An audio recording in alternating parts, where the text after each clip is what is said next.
आखिर कैसे हुई ब्रह्मा जी की उत्पत्ति? किस भाग से हुआ कौन से पुत्र का जन्म?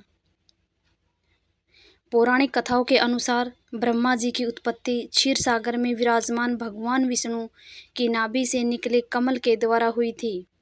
इसलिए वह स्वयंभू भी कहे जाते हैं। ब्रह्मा जी के चार मुख होने के पीछे ये कारण बताया जाता है कि जब उनकी उत्पत्ति हुई तो उन्होंने अपने चारों ओर देखा, जिस कारण उनके चार मुख हो गए। वहीं शिव पुराण में कथा मिलती है कि एक बार ब्रह्मा जी अपने पुत्र नारद जी से कहते हैं कि विष्णु को उत्पन्न करने के बाद सदाशिव और शक्ति ने पूर्ववत प्रयत्न करके मुझे ब्रह्मा जी को अपने दाहिने अंग से उत्पन्न किया और तुरंत ही मुझे विष्णु के नाभि कमल में डाल दिया। इस प्रकार उस कमल से पुत्र के रूप में मेरा जन्म हुआ। भारतीय दर्शन शास्त्र के अनुसार जो निर्गुण, तीनों गुणों सत्व, रज और तम से परे हो, निराकार और सर्वव्यापी है, वह ब्रह्मा कहलाता है। इसलिए ये सभी गुण होने के कारण उन्हें ब्रह्मा नाम से पुकारा जाता है। साथ ही ब्रह्मा जी को स्वयंभू, विधाता, चतुरानन आदि नामों से भी जाना जाता है। ब्रह्मा जी ने अपने हाथों में क्रमशः वरमुद्रा, अक्षर सूत्र, वेद और कमल कंडलू धारण किए हुए हैं। ब्रह्मा जी का वाहन हंस माना जाता है। ब्रह्मा जी की पत्नी का नाम सावित्री है। देवी सरस्वती को उनकी पुत्री माना जाता है। भगवान विष्णु की प्रेरणा से देवी सरस्वती को ब्रह्मा जी ने ही संपूर्ण वेदों का ज्ञान कराया था। सभी देवताओं को ब्रह्मा जी का पुत्र माना गया है। यही कारण है कि उन्हें पिता में भी कहा जाता है। ब्रह्मा जी देवता, दानव तथा समस्त जीवों के पितामह माने जाते हैं।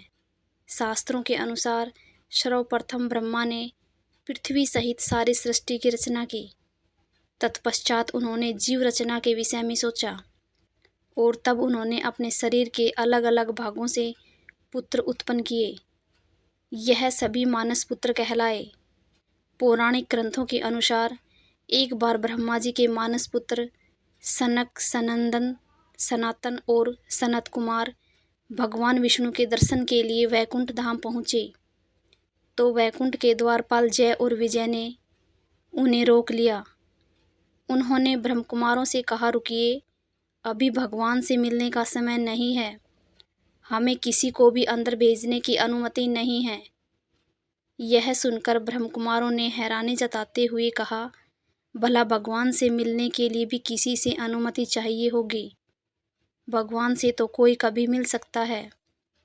इस पर जय विजय ने कहा कि हम आपकी बात तर्कसम्मत हो सकती है, परंतु हमारे कार्यक्षेत्र से बाहर है। इस क्षण हम आपको अंदर जाने की अनुमति नहीं दे सकते।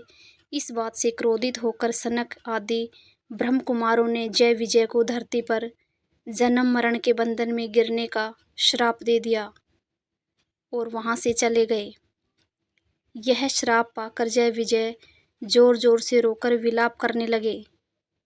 तभी भगवान विष्णु जी वहां आ गए और उन्होंने जय विजय से विलाप का कारण पूछा। जय विजय ने भगवान को पूरी बात विस्तार पूर्वक बताई।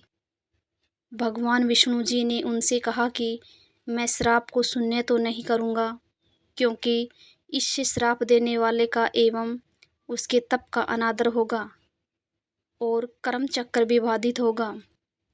परंतु तुम अपने स्थान पर अपना कार्य का वहन कर रहे थे, इसलिए मैं तुम्हें इस श्राप से शीघ्र मुक्त होने के 2 उपाय बताता हूँ। तुम अपनी इच्छा अनुसार कोई एक चुन लो। पहला, तुम दोनों धरती पर 7 बार मेरे भक्त के रूप में जन्म लो, या फिर 3 बार मेरे शत्रु के रूप में और मेरे हाथों से अंत गति को प्राप्त हो।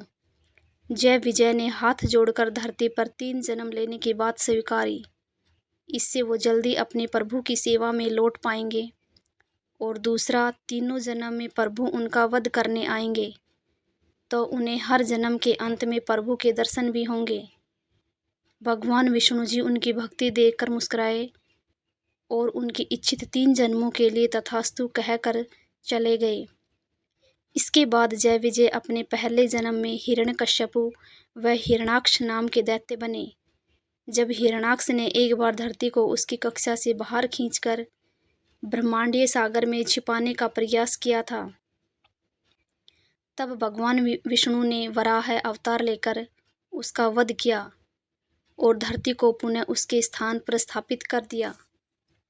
अपने भाई की मृत्यु से हिरण्यकश्यप को बहुत क्रोध आया और ब्रह्मदेव से कई तरह के वरदान पाकर वह स्वयं को अमर समझने लगा और भगवान की सत्ता को नीचा दिखाने का हर संभव कार्य करने लगा। यहाँ तक उसने अपने नारायण भक्त पुत्र प्रहलाद को भी सताना शुरू कर दिया। तब भगवान विष्णु ने नरसिंहार अवतार लेकर हिरण्यकश्यप का भी वध कर दिया। फिर जय विजय अपने दूसरे जन्म में रावण और कुंभकर्ण बने। इस जन्म में रावण लंका का राजा था और कुंभकर्ण उसका भाई। तब प्रभु ने अयोध्या के राजा दशरथ के यहाँ पुत्र राम के रूप में जन्म लिया और फिर प्रभु श्री राम ने रावण और कुंभकर्ण का वध किया।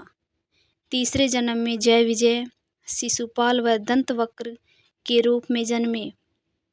इनके इस जन्म के समय नारायण अपने पूर्ण रूप में भगवान श्री कृष्ण बन धरती पर आए। भगवान श्री कृष्ण के बुआ के पुत्र के रूप में जन्मे थे शिशुपाल और दंतवक्र। भाई होने के बाद भी ये दोनों भगवान श्री कृष्ण से बैर रखते थे और प्रभु को शत्रु मानते थे। इनके बुरे कर्मों के चलते इस जन्म में श्री हरि ने इनका वध किया। इस प्रकार ये दोनों तीनों जन्मों तक प्रभु के शत्रु के रूप में जन्मे और प्रभु के हाथों मुक्ति के बाद वे पुनः जय विजय के रूप में वैकुंठ लोक लौट आए। कहानी को अंत तक सुनने के लिए आप सभी का बहुत बहुत धन्यवाद। आशा करती हूँ कि आपको ये कहानी पसंद आई होगी। अगर आपको ये कहानी पसंद आई है तो चैनल को सब्सक्राइब करना, वीडियो को लाइक करना और ज़्यादा से ज़्यादा शेयर करना।